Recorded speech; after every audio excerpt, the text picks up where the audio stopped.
Welcome to the Ghost Recon video that literally no one asked me to make. From here you see my character, gray-haired white dude, big surprise, dressed like he's on vacation. Now hold X to join public co-op session is the worst idea ever. I say never do it. Everybody that will join you is an absolute witless plum, I think is what I called them earlier. So here's an idea of what the map looks like. This is just, that's the beta map. This is the rest of the map. It is ginormous. So I need to find something to do. Let's look around. Lots not too far away. Let's find something close.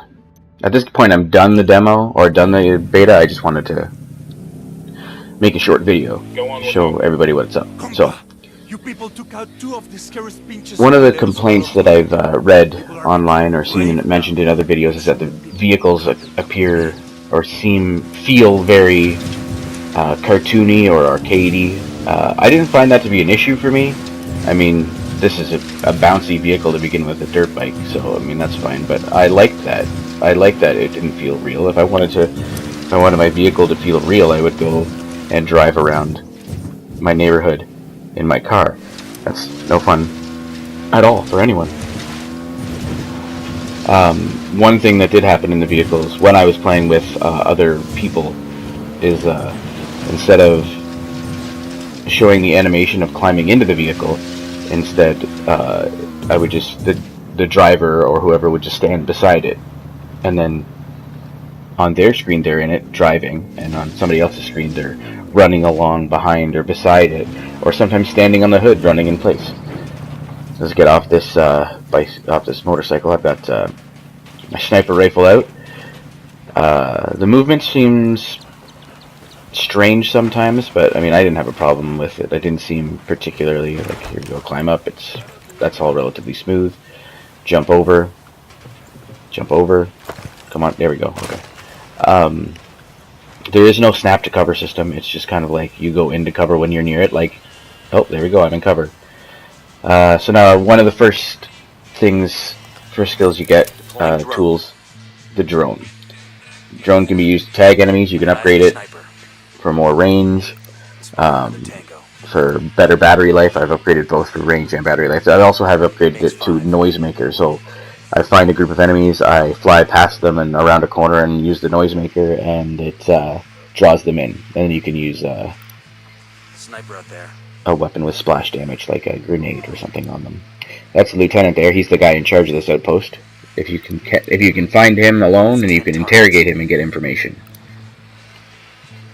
Okay, so there's on the minimap you can see the slight orange glow because there he is, one last guy. So as soon as the orange glow is gone and all the red dots are done, that means that you tagged everybody. But if there's a little bit of orange glow on the minimap, it means that there's still there's some unknowns in play. So just snipe this guy, get him out of the way. But the problem is I wasn't careful enough. There was somebody looking when I did that. So now they're looking for me. The lieutenant has walked over and he's standing and talking to these two soldiers. I don't know where he's sending them because I just shot the sniper behind him. I guess they're going to look for the source of the noise. As you get to see some more of the character animations as I find my way down into this ramshackle hut. The ledge here I'll jump down to and somehow roll sideways. The directions I'm saying this isn't right. Okay, so you can go prone by holding circle all the way, like holding circle, or double tapping circle or something, and then you just crouch by. It's like other shooting games.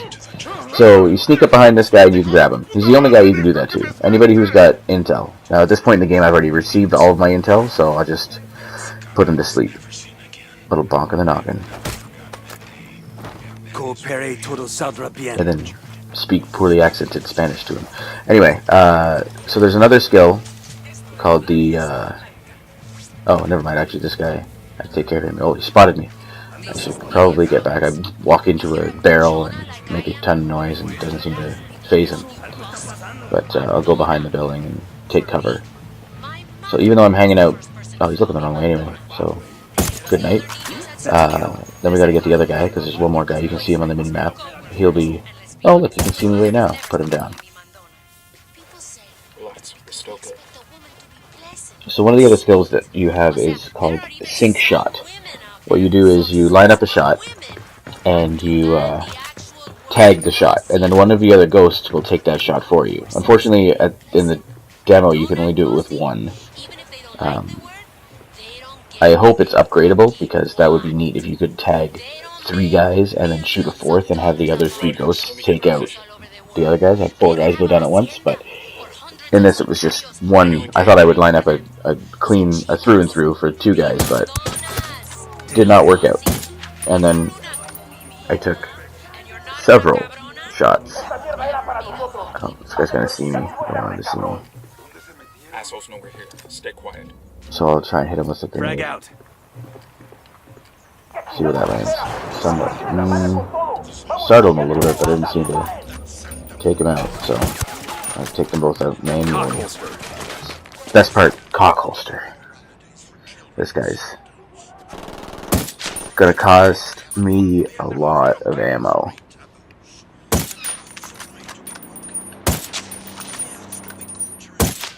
Ghost is the professional. He can shoot, and he can slide that bolt without moving out of the Going on. Sniper. scope. Why couldn't I not remember that word? Too many video games. So, Open fire. tell them to open fire, then they'll just seek out enemies to kill, and I'm gonna do my best to call in a mortar strike on that sniper they're gonna warn me about in a second. Fuck. Sniper. There he is. Okay. So, mortar strikes are fun, except when your teammates learn how to use them, and then use them to either kill you or destroy the helicopter you're supposed to be stealing. So here's an idea of what the mortar strikes look like. Kind of a waste, though, just to kill one guy with it, but whatever, let's jump in. So now there's a few left, so I'm going to try. You get night vision, which is great, but then you also have heat vision, which is an upgrade. I've got upgraded to heat vision. Now, you can kind of see a little bit of the blue going on, and then I think I'm shooting at one guy and I accidentally hit the other. Yeah, I don't know. So, one guy left. I can't seem to get him from here, so I might as well just run down. Maybe I'll get him with my pistol.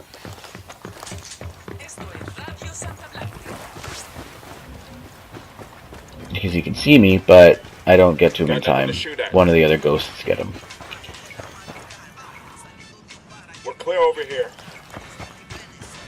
So I got another example of how bouncy the vehicles are. Oh, earlier I took a motorcycle, so there was no extra seat. But this one's got seats for everybody, so they're all going to mount up.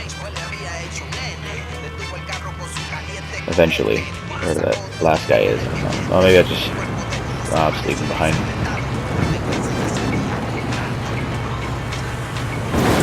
So yeah, you can see it basically just bounced off that sedan.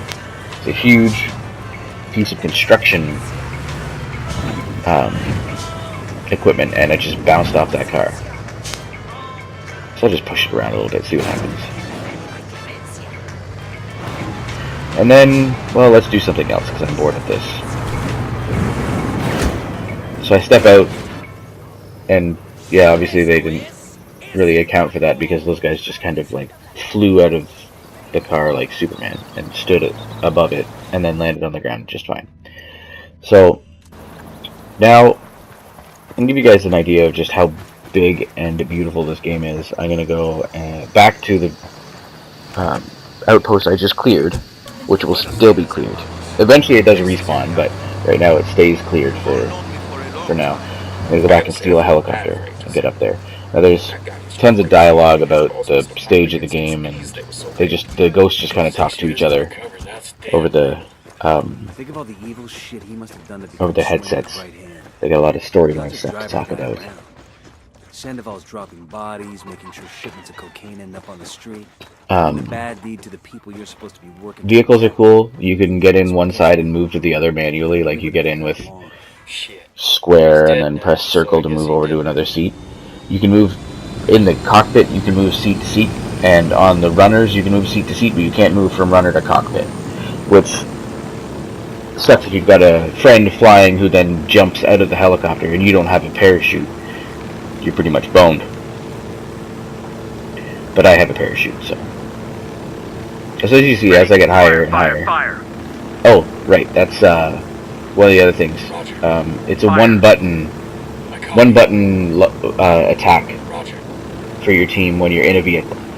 When you're on foot, you gotta bring up the wheel and select it, and then initiate it. But when you're in the vehicle, it's just one button, which is really convenient because all the rest of the buttons are engaged in the actual driving or flying.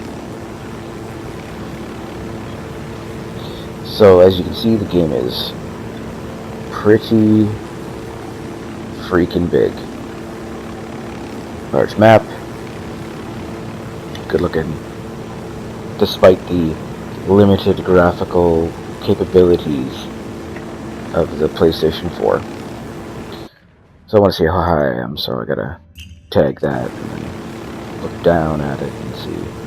I'm trying to get up to 2 kilometers and see what that looks like, and then, you know, just have some fun with it.